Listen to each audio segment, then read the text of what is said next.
लेकिन जी peoples party जो है वो तो हमेशा डायलॉग पे यकीन रखती है और उसने कभी भी डायलॉग के दरवाजे बंद नहीं किए।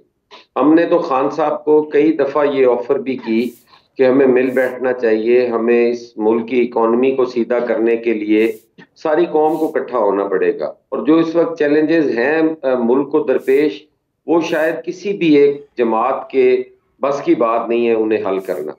अगर हम सारे इकट्ठे मिलके बैठें और बातचीत के जरिए इन मामलात को हल करें तो शायद मैं समझता हूं कि बेहतरी आ सकती है।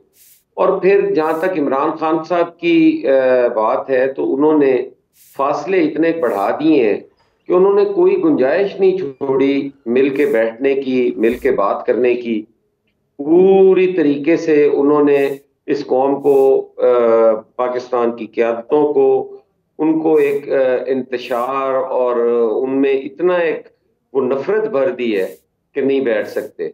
लेकिन पाकिस्तान पीपल्स पार्टी का माजी इस चीज का जो है वो गवाह है कि पाकिस्तान पीपल्स पार्टी ने मुल्की मफाद के लिए, मुल्क में जमहूरियत की बहाली के लिए, मुल्क के अंदर दीगर मसाइल के हल के लिए तमाम पॉलिटिकल पार्टीज को वो साथ लेके चलती है। 73 का जो मुतफिका आइन है उस वक्त तमाम जमातों की ठीक है। क्यादत